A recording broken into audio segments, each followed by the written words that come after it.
Halo teman-teman, malam. Kita ngobrol-ngobrol santai yuk. Malam juga Setio. Halo Alvin. Dek, gantian ya live-nya. Si Mama nanya tuh kenapa berhenti live-nya. Halo Dava. Teknik foto menggunakan flash. Oke, gue sebenarnya sering banget ngebahas itu ya. Tapi coba ya, gue kemarin udah gue sempet hapus. Tapi gue coba cari di mana ya.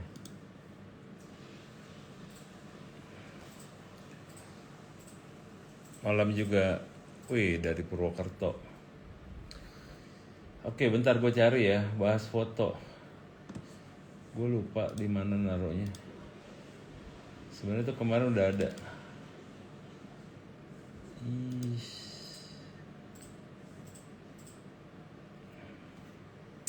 Halo Tony, halo teman-teman semua. Wih, kota wisata Mas Didi. Kemarin tuh gue sempet juga kayak apa workshop di Bandung di Telkom University. Kemarin kita juga sempat kayak live demo gitu dan gue sebenarnya sering banget live demo mengenai lighting. Tapi kalau kalian pengen gue bahas lagi mengenai itu nggak apa-apa, tapi gue masih cari dulu nih dokumen ya. Dan gue tuh jelek banget sama nyimpen dokumen. Jadi di mana ya? Wait ya. Fajarin di mana gue taruh Fajarin?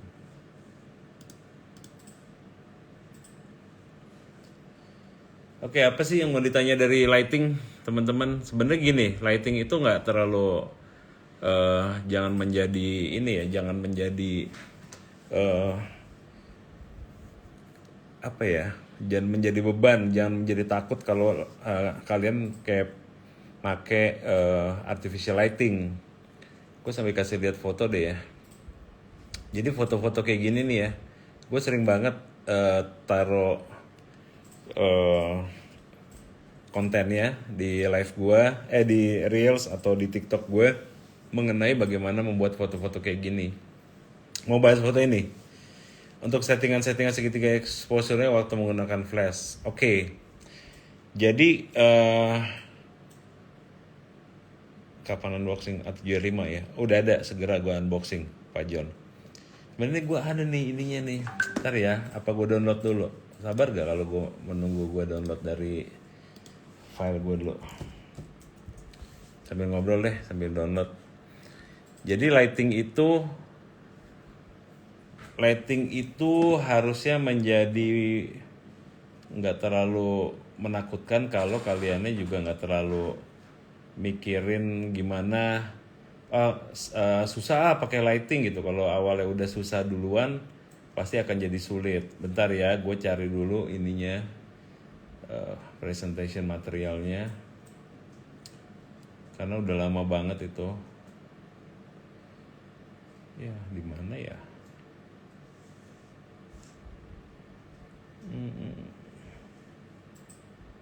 One light setting ini kayaknya.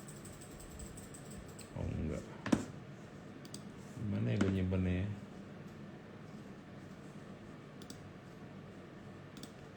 Kalau nyarinya sambil kayak gini agak tegang juga nih. Bentar ya. Pictures. Lightroom.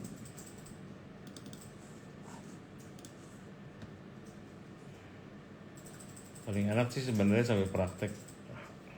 Oke, agak susah. Oke, gimana settingan kalau misalnya pakai lighting? Gue akan cerita dulu. Nanti kalau kalian nggak paham, silakan tanya ya. Gue sampai jawab deh. Selamat malam, Fajar. Izin tanya apa promosi di Instagram aja cukup untuk mendapatkan klien? Promosi di Instagram itu menurut gue salah satu tools aja. Jadi mesti ada tools yang lain untuk lo dapetin klien sih.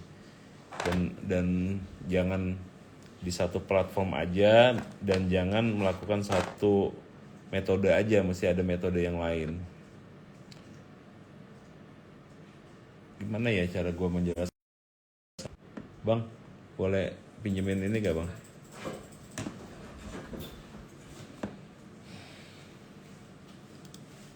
Oh ini ada nih one light nih. Oke, sebentar ya teman-teman ya. Gue bikinin dulu supaya kalian bisa copy. Om Fajar ketika power flash udah 128 tapi masih terlalu terang bagaimana ya? Pakai ND filter atau jauhin ininya, jauhin. Bang, abang boleh ambil itu juga? Di sini ada ya. Tadi teman-teman ya, baterai gua habis.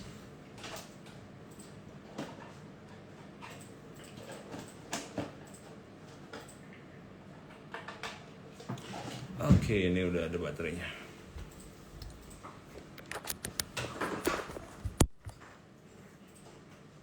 Oke, wait, gua akan ambil dulu. Mungkin akan agak berantakan sedikit, tapi mudah-mudahan kalian bisa paham.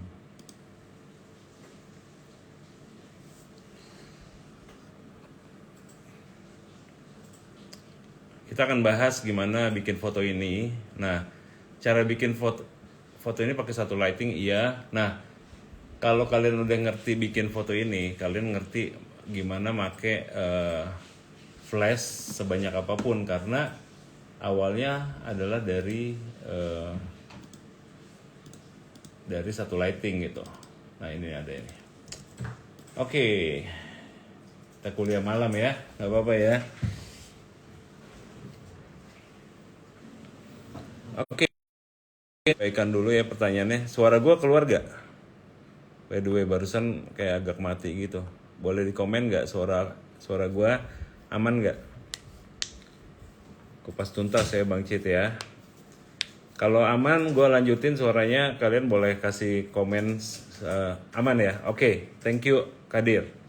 Oke, gue mulai dengan kita pakai slide ya, nggak apa-apa ya.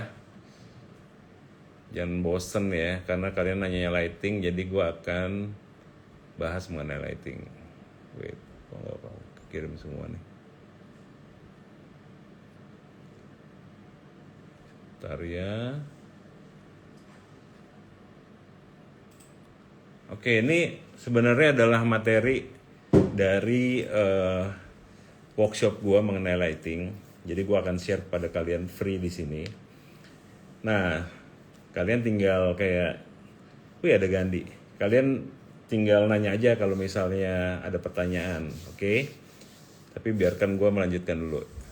Jadi gue akan share gimana menggunakan one light setting. Jadi menggunakan satu artificial light untuk melakukan pemotretan. Nah, secara prinsip belajar one lighting itu akan membuat kalian tuh bisa motret dengan lighting lebih dari satu harusnya.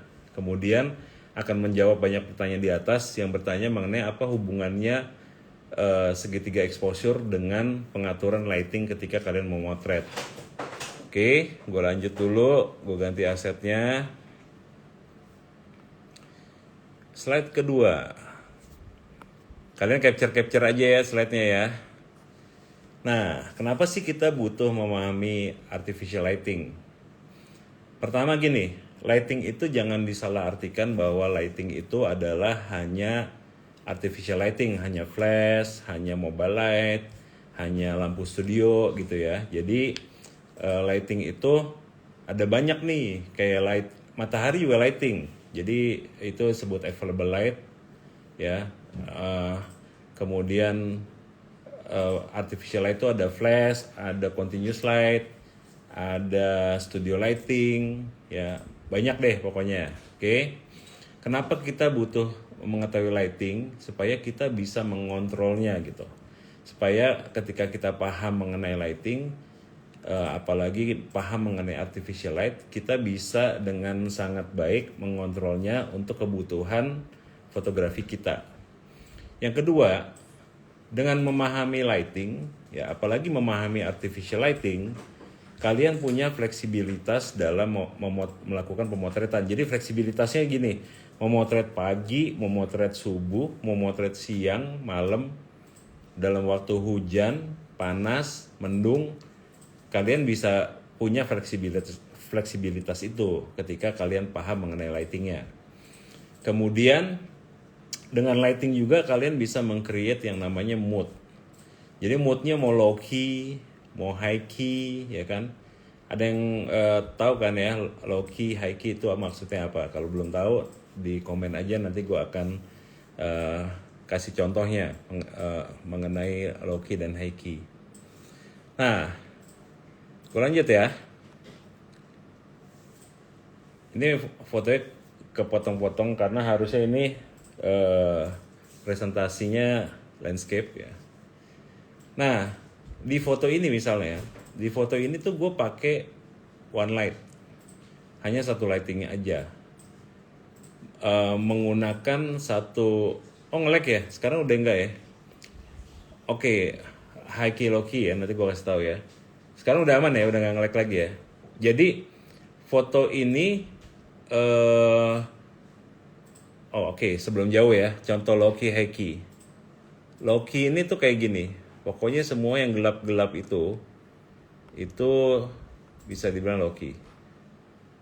Nah, ini low key ya. Ini low key. Contoh lainnya low key. Low key itu pokoknya area shadow-nya, area black-nya tuh banyak. Gelap-gelapnya banyak tuh bisa dibilang low key. Kalau high key itu low key ya. Kalau high key bentar gue cari dulu di foto gue. Kalau high key kira-kira ya seperti ini. Nah, ini high key. Ya, jadi area terangnya, area highlightnya itu mendominasi frame-nya. Nah, low key ataupun high key bukan masalah benar atau salah, tapi masalah apa yang kalian kejar atau apa yang kalian inginkan di output fotonya gitu. Jadi nggak ada benar, nggak ada salahnya. Oke, jadi kalau high key itu yang lebih ke terang-terang, banyak highlightnya, banyak area white-nya. Kalau low key itu sebaliknya, banyak shadow-nya atau banyak black-nya. Oke, gue lanjut ya. Gue lanjut slide-nya. Jadi kalau menggunakan satu lighting itu ya, seperti di foto ini misalnya, ini foto di Singapura. Ini yang kenapa gue sebut fleksibilitas, karena di pada saat pemotretan ini kita pengen dapat detailnya dengan baik ya di gedung-gedung di belakangnya. Kita juga pengen dapat detail dari awannya dengan bagus, kemudian juga warna dari langitnya dengan baik gitu ya. Dengan menggunakan satu artificial light dalam pemotretannya. Kalau kalian nggak ngerti cara pakai artificial lightnya, kalian nggak akan dapetin foto dengan detail sebaik ini gitu. Jadi kalau kalian nggak pakai lighting, kalian terpaksa harus memberikan exposure yang cukup kepada modelnya, yang akhirnya di belakang itu akan jadi putih dan bokeh aja gitu. Jadi nggak bisa dapat keindahan yang maksimal. Jadi akan gue kasih contoh yang lain ya, misalnya untuk foto seperti, bentar ya, gue kasih contoh lain ya. File gue tuh berantakan banget ternyata ya. Misalnya untuk dapat foto seperti ini misalnya, akan susah ketika kalian tuh nggak ngerti bagaimana menggunakan artificial lighting. That's why hari ini gue share lagi. Tadi ada permintaan dari teman di atas yang minta gue men-share lagi masalah lighting. Jangan bosan, untuk yang udah tahu kalian bisa refresh. Nah, pertanyaannya, apakah satu lighting itu cukup gitu? Cukup. Misalnya ketika kalian motret di available light gitu, dengan cahaya matahari, kan matahari cuma satu gitu. Tapi kita bisa manfaatin reflektor misalnya sebagai matahari keduanya atau sumber cahaya kedua. Jadi kalau kita bicara lighting adalah bicara sumber cahaya. Jadi bisa matahari, bisa bulan gitu ya. Cahaya bulan kan cahaya juga gitu, atau cahaya lampu jalanan, atau di kegiatan yang lebih serius seperti lighting flash, continuous light dan lain-lain gitu ya. Apakah satu lighting artificial cukup? Cukup. Misalnya di kondisi foto yang lagi ada di kalian lihat nih. Foto ini kita sebut mixed light. Kenapa disebut mixed light? Karena ada dua sumber cahaya di sana, dua jenis sumber cahaya. Yang pertama adalah cahaya flash yang langsung kena ke modelnya. Yang kedua adalah cahaya-cahaya yang ada di dalam ruangan tersebut, which itu biasanya adalah cahaya lampu. Jadi ini gue motret ini di satu galeri yang bagus banget di Bali, di Ubud, punya Om Mario Blanco. Ya di Ubud, kalian kalau ke sana kalian pasti akan lihat ruangan ini. Ruangannya udah bagus banget, ambience light di dalamnya udah warm karena banyak juga lukisan yang bagus-bagus. Kemudian ada lampu yang memang lampu untuk menerangi atau memberikan keindahan yang lebih ke lightingnya. Gear lightingnya apa itu Om? Ini gue pakai satu flash. Jadi ini gue pakai satu flash aja. Oke, jadi satu lighting aja cukup sebenarnya ya untuk kebutuhan pemotretan kalian gitu. Oke, untuk awal lah satu lighting aja cukup kok. Kemudian gue lanjut. Ya ini sayang kepotong-potong fotonya, bentar ya. Gue lanjut dulu. Nah foto ini misalnya, ini foto ini juga pakai satu lighting. Benernya sekali lagi, flashnya nggak di body. Flashnya itu gue kalau pakai flash selalu gue lepas dari bodinya. Jadi gue pakai trigger, namanya trigger. Jadi trigger itu fungsinya untuk triggering flash yang kita bisa arahkan dimanapun di luar kamera kita gitu. Pakai 300 sampai 400 Om. Gue pakai satu flash 200 malah yang kecil. Flash itu gue pakai Godox flashnya yang ini. Yang di foto ini gue pakai Sony HVL 60RM. Waktu itu bawa ke China. Biasanya gue di lokasi-lokasi yang terang banget dan gue tahu waktu fotonya siang gitu gue pakai flash yang kenceng ya. Salah satunya si Sony HVL F60RM itu kenceng banget.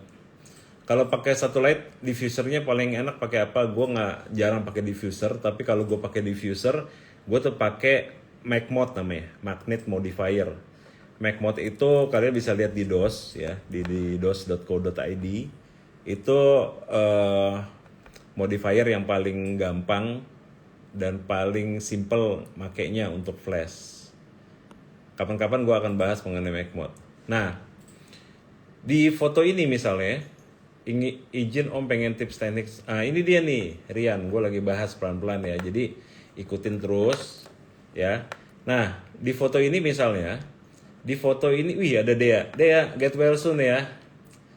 Foto jam berapa ini Om? Dan power flash berapa? Nah, pertanyaan ini nih, Asnaili. Jadi gini, teman-teman. Banyak sekali teman-teman yang nanya ke gue di feed gue ketika gue kasih foto dengan menggunakan flash. Kalian suka nanya nih, berapa sih powernya gitu. Nah, nanti gue akan bahas mengenai ini di slide selanjutnya. Tapi gini, kenapa gue nggak pernah menjawab berapa power flash yang gue gunakan? Karena takut salah pengertian. Misalnya gini, ketika gue bilang power flash gue setengah, itu akan sangat beda ketika lighting yang kita pakai itu berbeda. Misalnya gini, gue pakai Godox V860 misalnya, yang punya GN ya atau gate numbernya 60 watt second. Nah, Asnaili pakainya AD200 misalnya, Godox AD200 yang punya power 200 watt second. Maka setengah power saya dan setengah powernya Asnaili akan sangat berbeda. Pasti lebih kencang Asnaili karena kamu punya 200 watt second gitu. Jadi berapa sih power flashnya? Nah nanti kita akan bahas.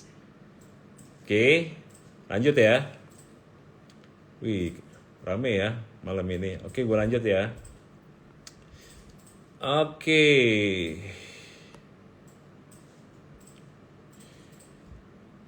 Oke, gue nggak bahas dulu mengenai. Nah, oke deh nggak apa-apa sekalian aja. Apa sih bedanya available light sama artificial light gitu. Atau perbedaannya tentu aja menurut gua artificial light punya fleksibilitas yang lebih tinggi dibandingkan dengan available light. Jadi artificial itu punya fleksibilitas yang lebih tinggi. Oke, shoot dengan dua. Oke, ntar gue jawab ya. Jadi bayangin ketika kalian motretnya malam, available light-nya matahari udah hilang dan yang ada hanya lampu jalanan dan cahaya bulan. Maka ketika kalian pengen motret itu terpaksa harus naikin ISO misalnya. Atau bahkan nggak bisa motret gitu karena terlalu gelap. Nah, ketika kalian punya artificial light, misalnya punya continuous light aja yang nyala terus itu, maka kalian masih bisa tetap motret dengan continuous light-nya gitu. Ya, itu salah satunya. Apa bedanya continuous light dengan flash misalnya?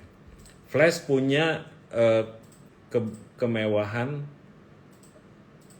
di mana kalian bisa menggunakan aperture yang lebih kecil, jadi bisa pakai f11 bahkan f16 gitu ya, jadi bisa lebih maksimal lah detailnya.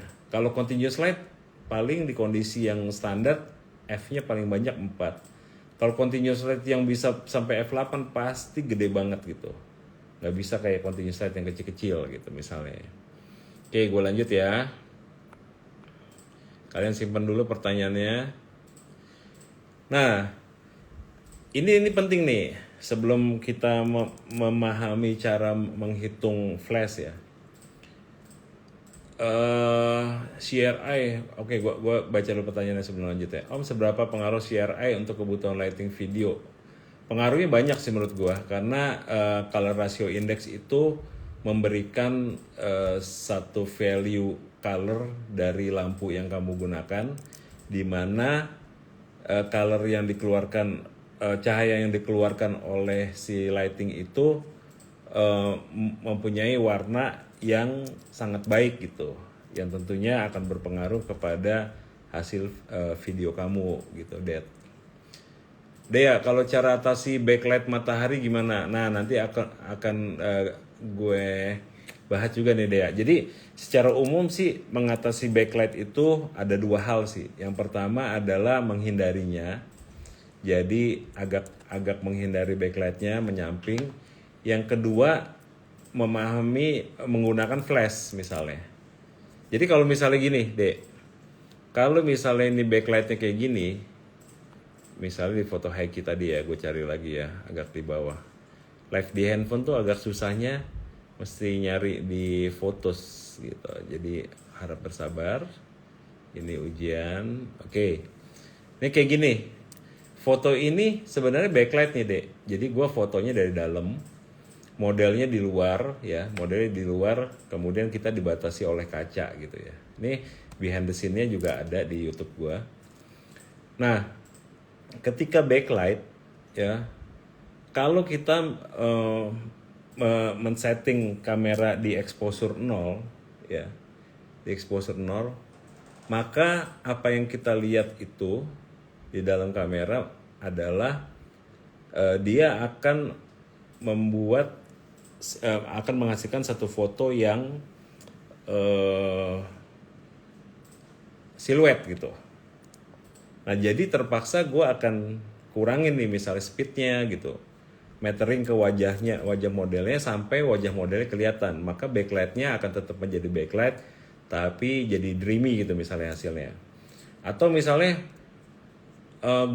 dia nggak mau belakangnya itu jadi kayak berpendar gitu ya, jadi hazy gitu. Tetap pengen dapat detail di belakangnya, maka harus ukur di belakangnya supaya detailnya dapat, tapi konsekuensinya modelnya juga akan gelap. Nah, kalau misalnya pakai lighting, maka lightingnya kita arahin ke modelnya dan kita akan dapat semuanya. Gue ada contohnya sih. Oke, gue ini ya, backlight dan kita pakai lighting. Misalnya foto, bentar ya, foto yang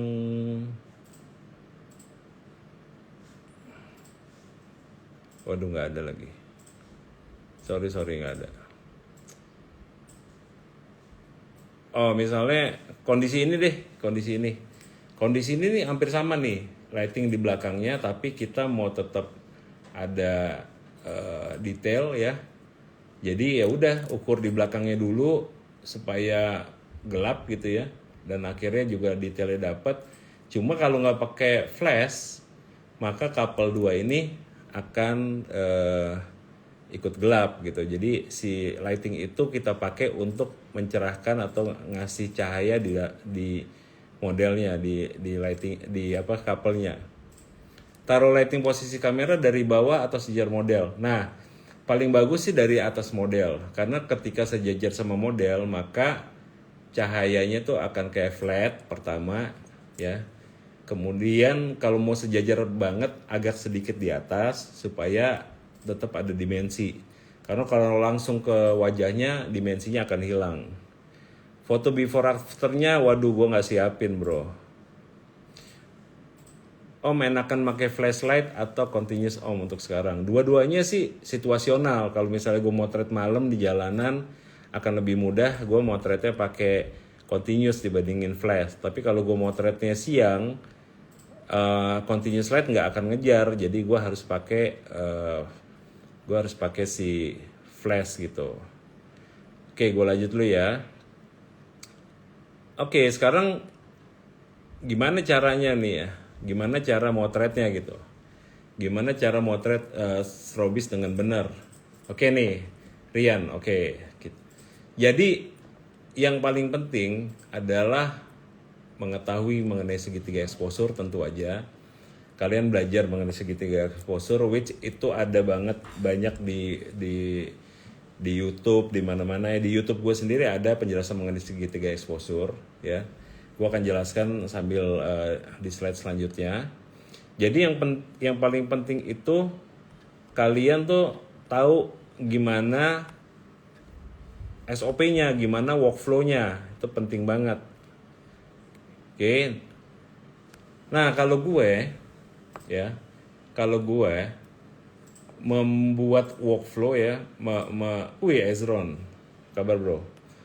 Gue membuat satu workflow untuk semua pekerjaan atau proses pemotretan mengenai yang menggunakan flash atau strobis.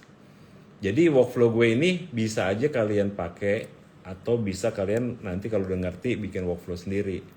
Dan workflow ini adalah menurut gue adalah satu resep yang paling mujarab gitu ya. Paling keren, paling pas lah gitu. Yang pertama, gue selalu mengukur atau men-setting kamera ya sebelum menggunakan flash. Apa aja sih yang gue setting? Yang pertama gini, bayangin kalau gue lagi motret ini nih. Kalau gue lagi motret ini ya.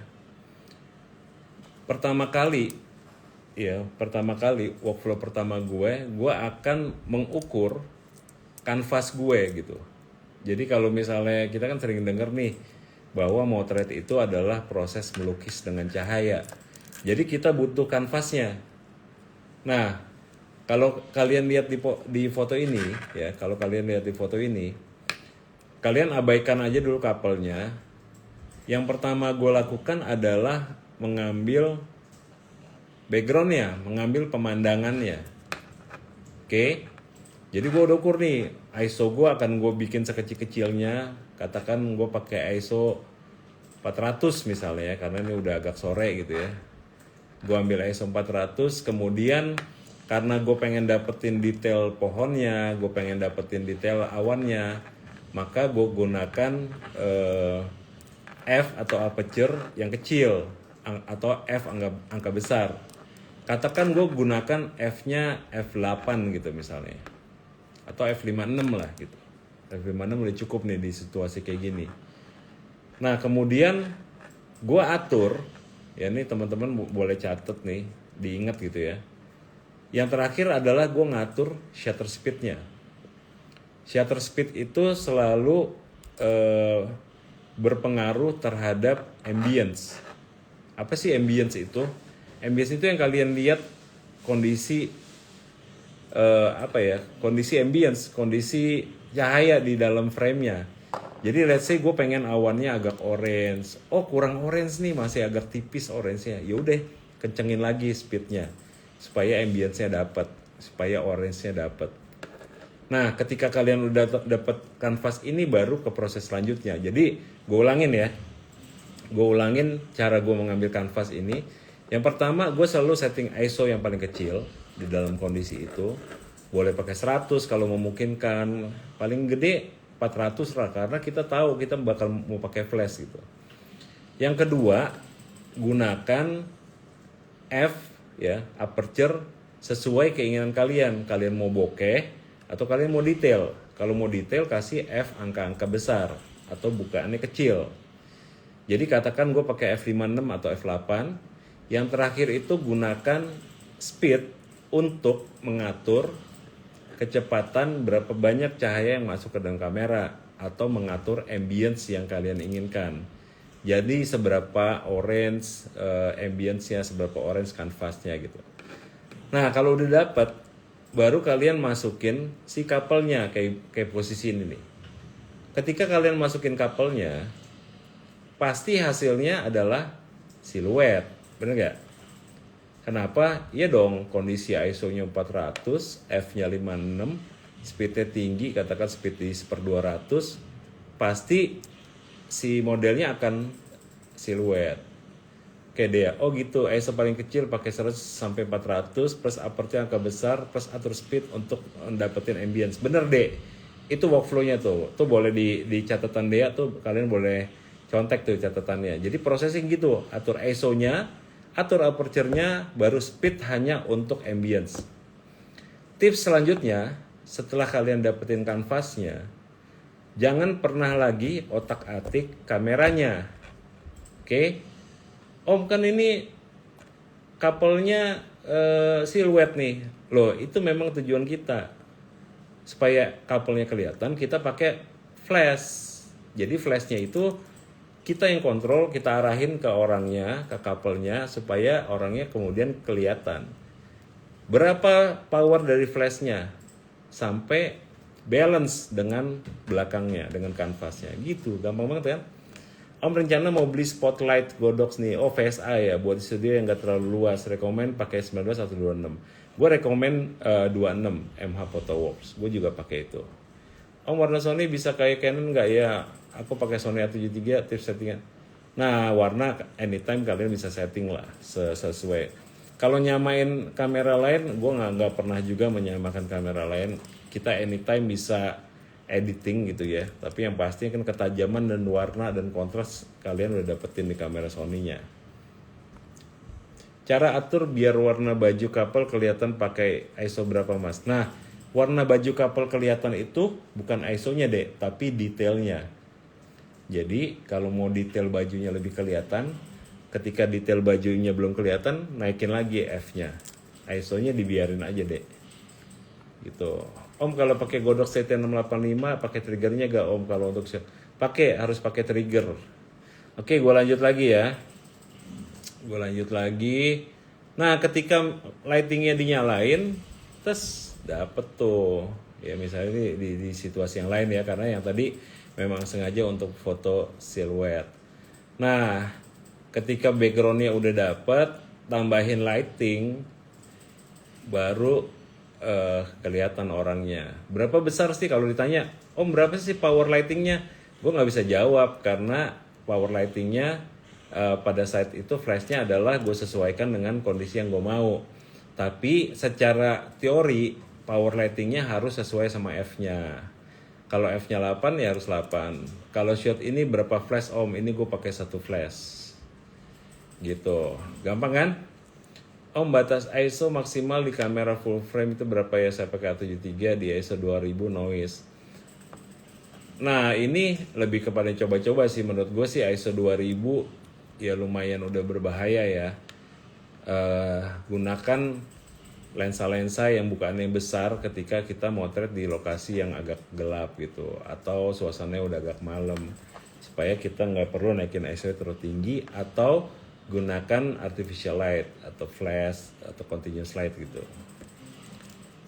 Biar bisa begini pakai A7S settingannya apa Mas Fajar? Sama deh. Jadi settingannya tuh sama seperti tadi. Gua nggak pernah men-setting creative style aneh-aneh. Biasanya cuma standar atau netral aja. Kemudian gua selalu mengadjust warna dengan naikin saturasi atau mengadjust white balance gitu. Aku pernah motret di pantai, ambience udah oke, pas aku tambahin flash karena GN-nya kecil jadi modelnya gelap.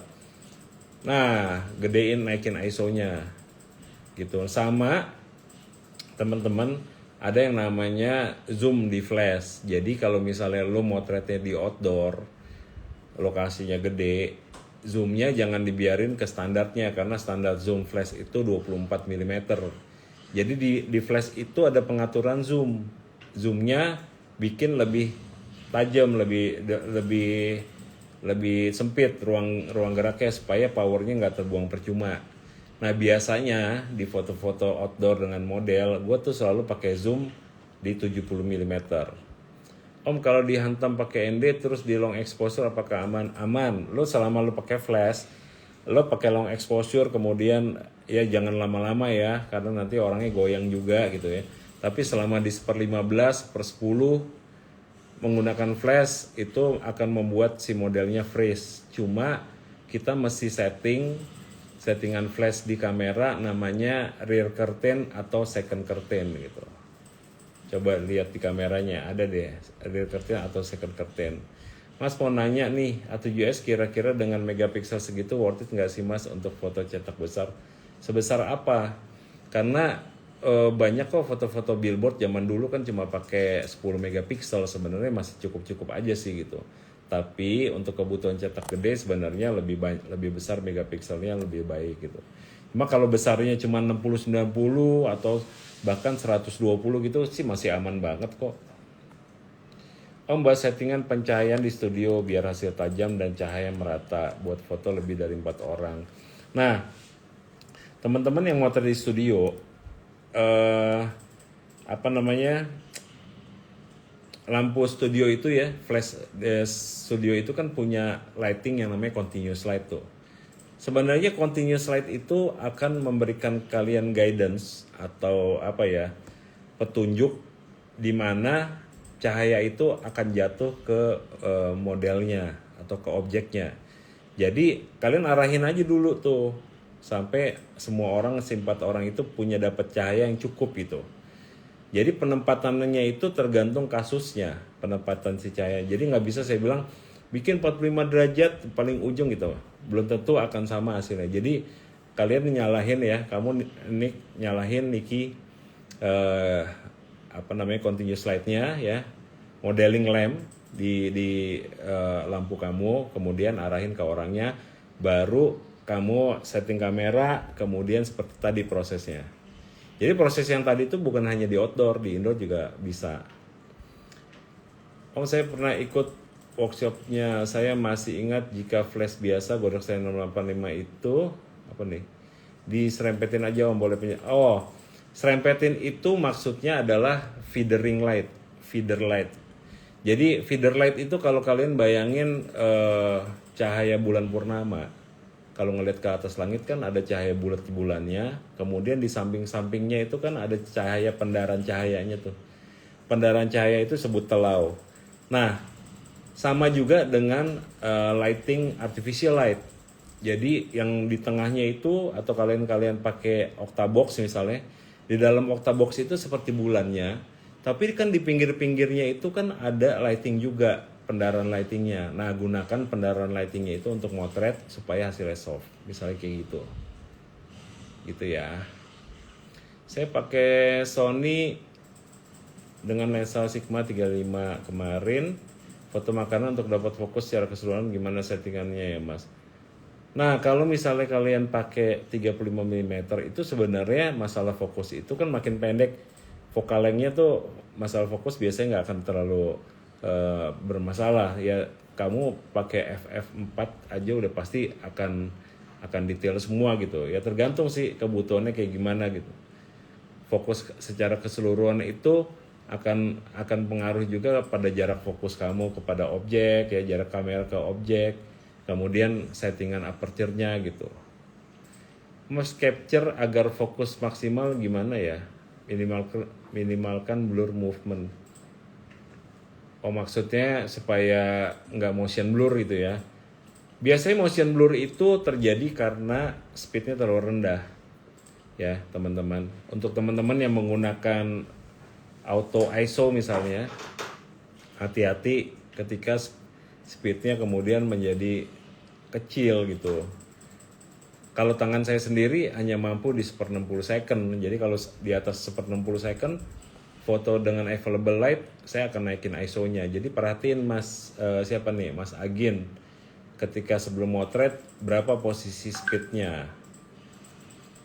Galang. Udah kejawab ya Galang ya. Halo Fajar, perkenalkan saya Haris dari SAE Indonesia. Ada rencana pengerjaan tugas kreatif project ingin buat MV dengan VR di Dos Guava. Syarat dan ketentuannya apa ya? Thank you Om. Nah DM aja ya Chris. Nanti kita DM-an untuk masalah ini.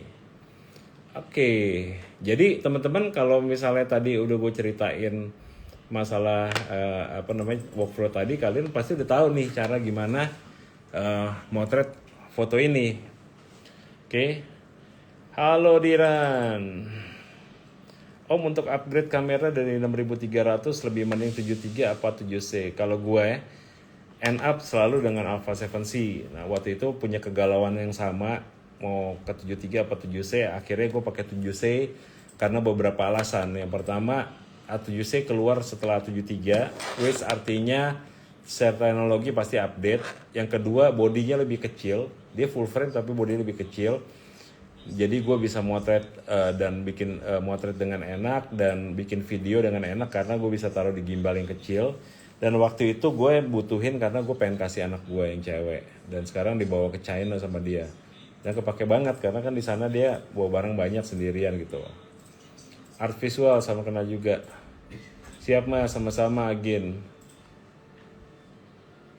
Off si kamera flash, ND filter outdoor berapa stop sih idealnya Om untuk pemula untuk meminimal. Menurut gue supaya budgetnya kamu nggak terlalu banyak beli filter ND, beli filter variable ND namanya, pakai V ya, variable ND filter. Karena variable ND filter itu ada banyak stop ND filter, jadi kamu bisa pakai sesuai kebutuhan Wensoli. Gue sendiri pakai ya variable ND filter merek HNY. Gue beli di DOS. Om James, thank you Om. Apa settingan ISO tidak berpengaruh dengan ambience Om? Enggak, settingan ISO itu nggak ada pengaruhnya sama ambience. Ya tetap berpengaruh tapi kecil. Jadi settingan ambience paling gampang mainin speed. ISO itu ngebayangin gini teman-teman, ketika zaman dulu senior-senior kita motret dengan manual dengan kamera analog ya, mereka itu kan pakai film. Nah sebelum motret tuh filmnya mereka udah beli dulu, jadi udah tahu nih besok gue mau motretnya siang-siang, gue beli filmnya yang ASA 100 aja. Nah pas motret kan dia nggak ganti-ganti kan filmnya kan, 100 jadi 400 jadi 800 enggak kan, selalu masuk ke dalam, jarang banget lah diganti-ganti karena kan akan ada risiko kebakar si filmnya.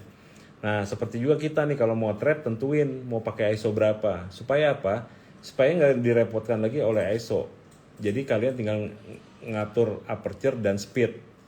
Artinya apa? Sisanya udah bisa buat kreativitas gitu. Jadi ISO-nya tentuin aja gitu dulu. Om, saya udah coba cari inspirasi foto lain pas action, hasil kok tetap berasa monoton.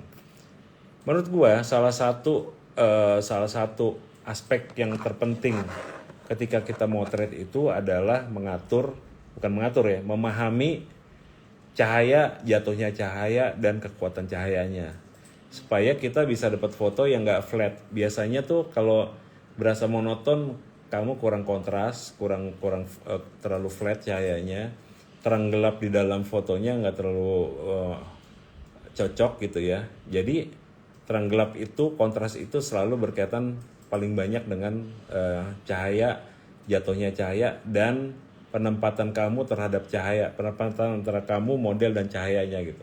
Kalau gue sendiri selalu menaruh model dan menempatkan model 90 derajat dari cahaya terhadap gue gitu.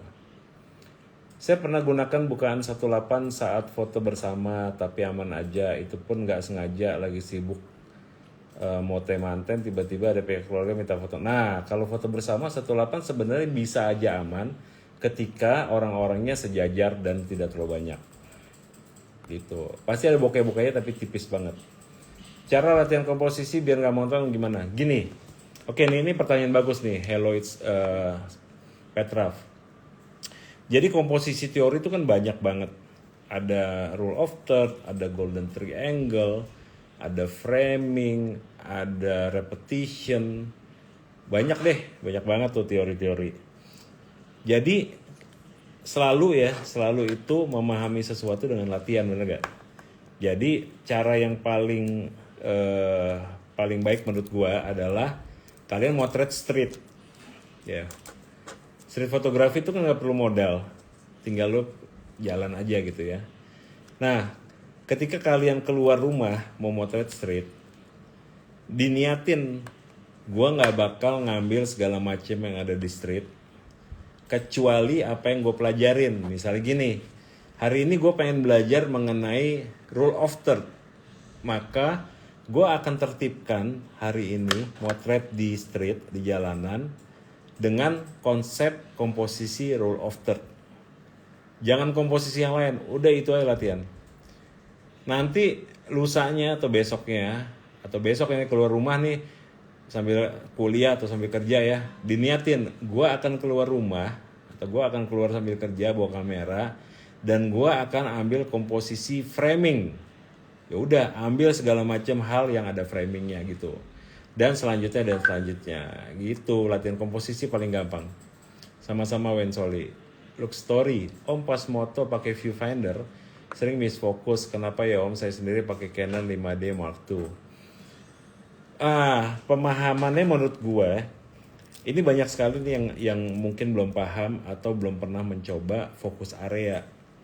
Jadi di kamera kita itu fokus area mulai dari wide focus, single focus, zone focus, ya, spot focus, itu banyak banget tuh. Pelajarin tuh masing-masingnya. Jadi kalian bisa tahu gimana menggunakannya dengan baik. Gitu. Dea, kamera vlog yang praktis tipe apa Mas? Menurut gue ZV series deh, tapi sebentar lagi isunya tuh ada ZV series yang lensanya bisa diganti-ganti. Jadi tungguin aja deh. Karena ZV series itu memang digunakan buat Gen Z vlog. Gue mengartikan sendiri nih. Z-nya kayaknya Gen Z, V-nya vlog deh. Karena di zamannya Gen Z ini vlog itu jadi menarik banget ya. Mungkin itu kali ya maksudnya ya. Tungguin deh, nanti gue kabarin deh kalau udah launching. Ini sekarang masih isu sih, gue nggak tahu bener apa enggaknya. Om, bulan puasa ada Fajarin lagi gak di YouTube? Iya nih, kayaknya menarik ya. Gue kangen juga live di YouTube. Amar, good idea, thank you.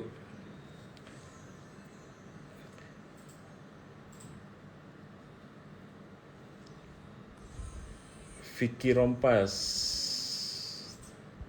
Charles, malam juga Charles. Oke teman-teman, jadi kayak foto ini kalian tahu ya, pertama kali itu gue meng-create kanvasnya dulu, ya gue mengambil pemandangannya dulu, gue berlaku sebagai landscaper dulu, dengan pertama mengatur ISO dulu, kemudian mengatur aperture supaya F-nya gede, F-nya sesuai ya, detailnya dapat. Kemudian yang ketiga mengatur shutter speed. Baru taruh si modelnya gitu. Pas taruh modelnya, pasti dengan settingan yang untuk dapetin itu ya, background belakang itu ya, kan background belakangnya detail nih. Pasti modelnya gelap. Makanya kita pakai strobis, pakai flash untuk dapetin dapetin cahaya yang exposure yang baik di wajah modelnya gitu. Sama-sama Niki, malam juga Catur. Oke, nah begitu juga nih foto ini nih teman-teman. Foto ini kebanyakan satu.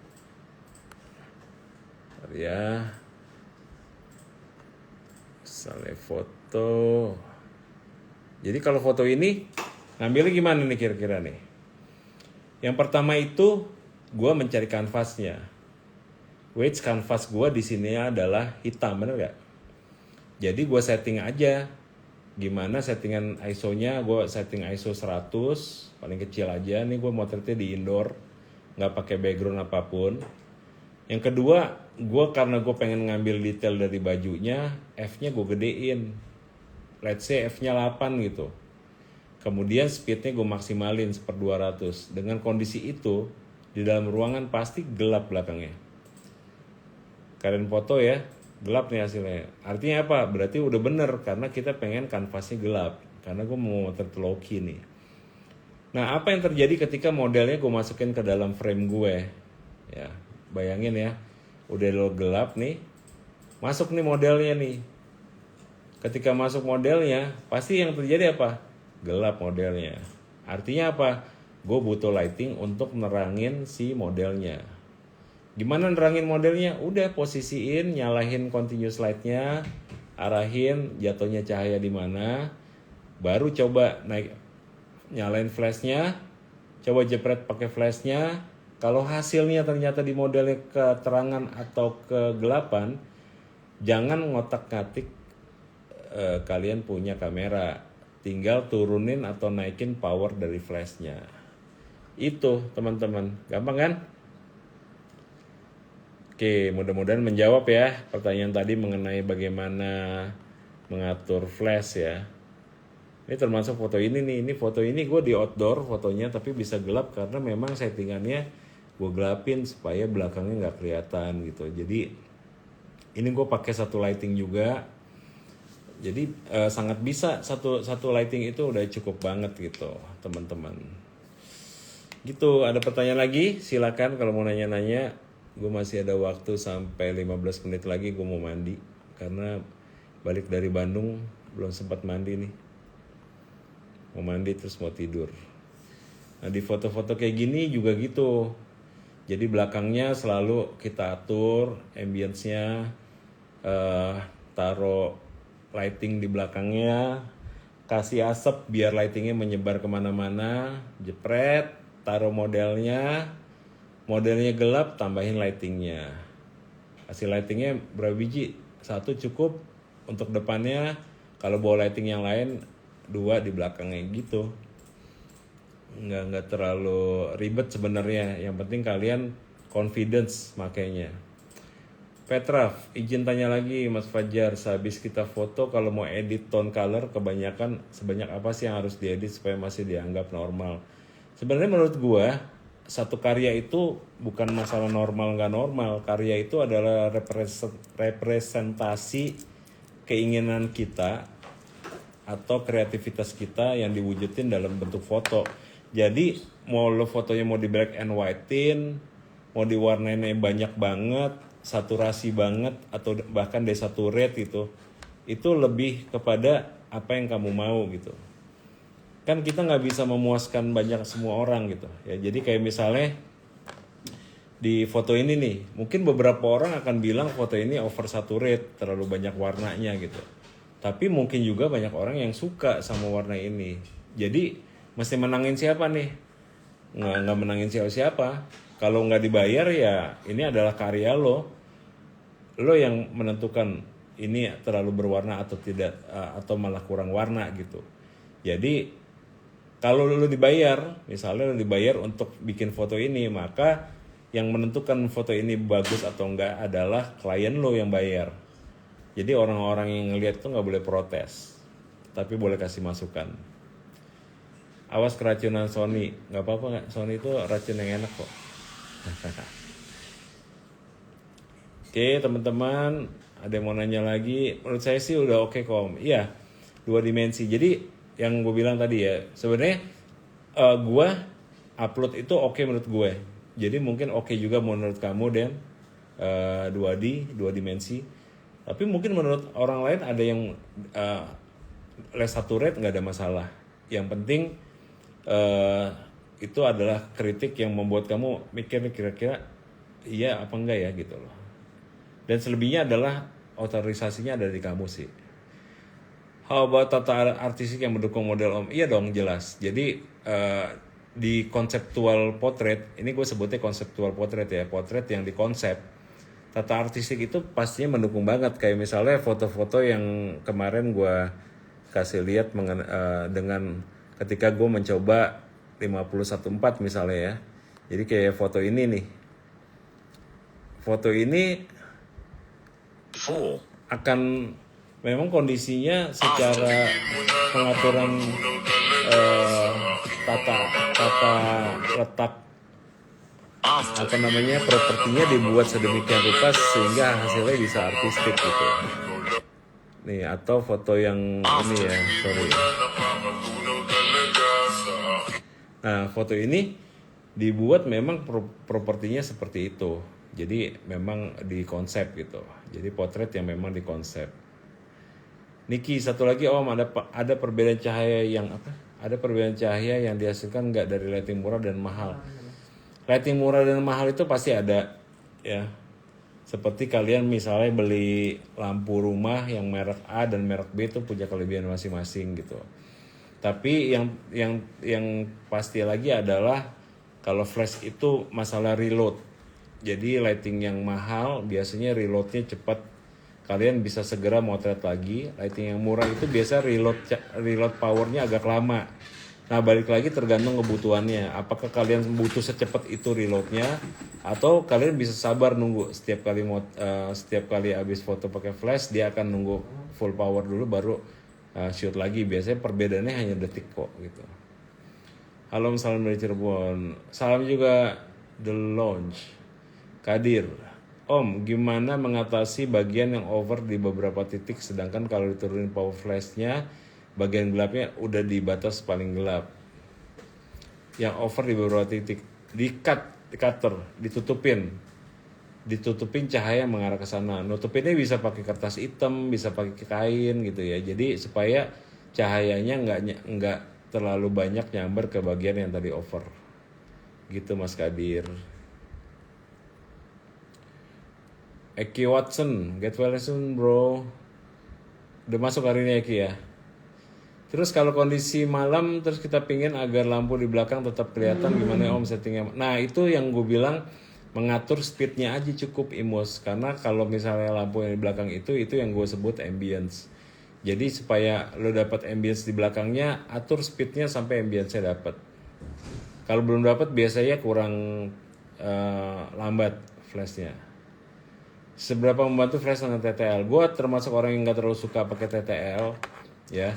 Jadi menurut gue dengan teknik yang barusan gue kasih tahu itu, Bert, lo akan sangat senang menggunakan manual gitu, karena nggak akan terlalu banyak perubahan setiap shutternya gitu. Mungkin karena gue nggak terlalu banyak make TTL kali ya. Frey, apa kabar Frey? Weh, long time no see bro.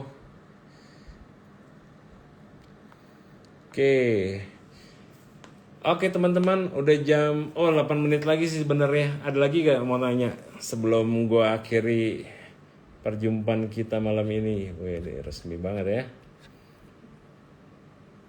Nah, foto-foto yang di 514 itu kemarin gue menarik sih. Gue suka banget hasil-hasilnya. Mana ya fotonya? Jadi foto-foto haki tuh kayak gini nih. Wih bosku. Nah jadi ini gue ngambil video, jadi pengen kasih lihat kalian bahwa kondisi pas motretnya kayak begitu gitu.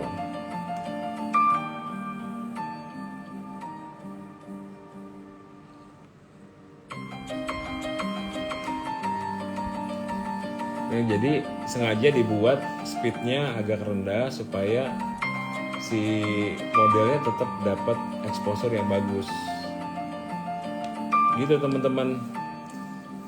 Seputar TTL kan ada tuh biasanya TTL -3. Oh iya, itu untuk ngatur supaya powernya misalnya kalau terlalu overexposure lo turunin.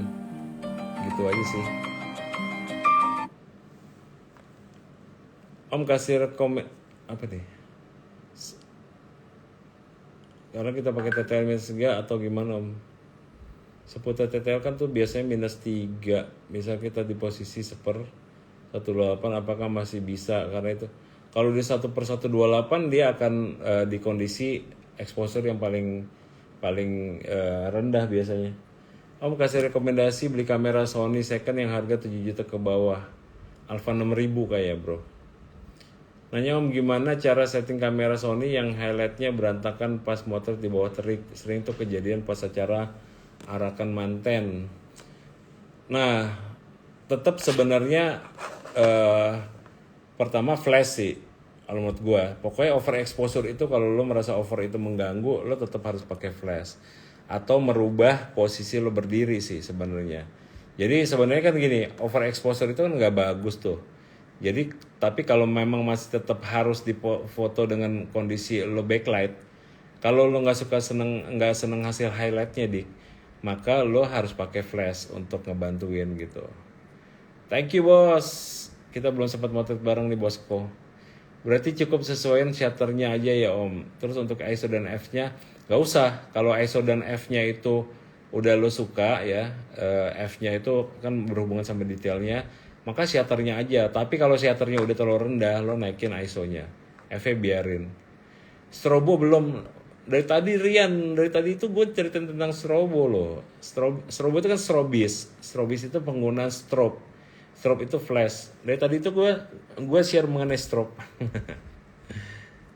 Atau maksud lu beda kali ya strobo ya. Jadi strobo itu gini, strobo itu atau strobis. Orang-orang itu menyebut flash itu ada yang bilang strobe ya. Jadi strobe, flash itu sama gitu. Kemudian ada istilah strobis. Di Indonesia itu strobis diistilahkan adalah motret dengan flash gitu, dengan strobe gitu ya. Nah, yang barusan gue jelasin kan mengenai itu tuh penggunaan strobe. Kalau motret sering pakai tripod atau tetap pakai tangan, gue lebih banyak tangan sih, handheld gitu. Ilmu yang from Mas. Thank you Bams. Stroboskopik. Walah. Stroboskopik tuh. Waduh, gue kayaknya akan panjang membahas itu nih Rian. Karena gue tinggal 4 menit lagi, gue belum mandi nih. Nanti kita ini ya, kita bahas next time ya Rian ya. Oke teman-teman, kayaknya waktunya gue untuk istirahat ya. Gue belum mandi, balik dari Bandung hari ini. Kemarin tuh gue workshop seru banget ya. Workshop di Telkom University. Itu banyak banget ya. Sampai kayaknya lebih dari 200 orangan ya. Absennya sih 400 orang lebih gitu ya. Dan itu menarik banget. Pertanyaan dari teman-teman di Telkom University juga keren-keren. Mudah-mudahan gue bisa sering lah workshop-workshop di kampus juga gitu. Om Fajar ada buka kelas? Iya, gue setiap bulan tuh ada buka kelas basic sih Kevin. Jadi dan basic tuh private ya. Gue paling banyak 10 orang supaya bisa efektif kelasnya, bisa seneng, bisa nggak malu nanyanya gitu. Bulan ini terakhir di tanggal 18-19 dan mungkin bulan depan gue akan buka lagi gitu. Kapan workshop di Medan? Wow, tunggu aja nih Afsan, gue akan ke Medan segera di tahun ini. Oke teman-teman, sekali lagi thank you untuk kehadirannya, untuk pertanyaannya dan keseruannya. Ada yang dari tadi masih nungguin gitu ya, jadi gue seneng banget bisa live di sini lagi. Mudah-mudahan nanti ada waktu yang enak lagi buat live bareng dan kita bisa interaksi dan tanya jawab lagi. Thank you teman-teman. Sukses selalu, sehat selalu, bahagia selalu, keep motret, selalu explore, dan salam jepret. Bye.